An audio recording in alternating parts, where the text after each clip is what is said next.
আসসালামু আলাইকুম। কেমন আছেন সবাই? আজকে আপনাদের সামনে একটি বইয়ের রিভিউ দিব। আমি এই বইটা সংগ্রহ করেছি কিছুদিন আগে। আমার কাছে বেশ ভালো মনে হয়েছে বইটা। মনে হলো যে আপনাদের সাথে শেয়ার করা যেতে পারে। বইটা হচ্ছে ওকে পাবলিকেশনের। বইটার নাম হচ্ছে 'ছন্দে ছন্দে বাংলা সাহিত্য'। বইটি লিখেছেন মোহাম্মদ শওকত হাসান শাওন।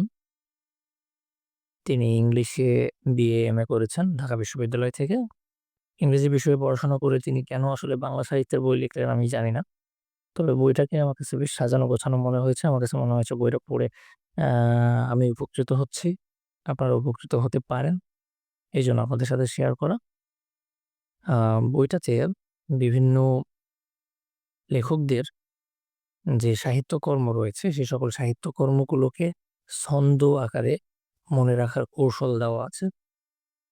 তো অলমোস্ট ৩০ থেকে ৪০ জন আ লেখকের যে সকল সাহিত্যকর্ম আছে এবং এই রিলেটেড গুরুত্বপূর্ণ টপিক গুলো আছে সেগুলোকে এখানে কাভার করা হয়েছে। তো আমার কাছে আ বইটা বেশ ভালোই লেগেছে। আমার কাছে মনে হয়েছে যে আ এটা একটা সেকেন্ডারি বই হিসেবে পড়া যেতে পারে। যেহেতু আ আমরা যে সকল বইগুলো পড়ি সেগুলোতে কিন্তু আসলে টেকনিক গুলো এভাবে সাজানো থাকে না। তো এখানে যেহেতু টেকনিক গুলো সাজানো আছে, আপনারা চাইলে বইটা কালেক্ট করতে পারেন। আমার কাছে বেশ ভালো মনে হয়েছে।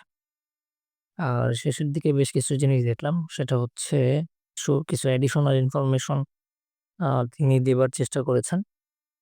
সংস্কৃত থেকে বাংলা ভাষায় যে সকল অনুবাদ হয়েছে, মানে কে অনুবাদ করেছেন, শ্রেষ্ঠ অনুবাদ কে, মূল রচয়িতা কে, বিভিন্ন জায়গা থেকে অনুবাদ গ্রন্থগুলো, তারপরে বিভিন্ন বিখ্যাত চরিত্র যারা সৃষ্টি করেছেন তাদের উপন্যাসের মাধ্যমে, গল্পের মাধ্যমে বা কাব্যগ্রন্থের মাধ্যমে সে সকল অ চরিত্রের স্রষ্টাকে এবং কোন বইতে তারা এই চরিত্রটাকে ব্যবহার করেছে, এই সকল বিষয়গুলো দেওয়া আছে। সংবাদপত্রের নাম, বিভিন্ন বিখ্যাত সংবাদপত্র এবং তাদের সম্পাদকের নাম, আ তারপরে বিভিন্ন রচনার উপজীব্য বিষয় বা বিষয়বস্তু কি?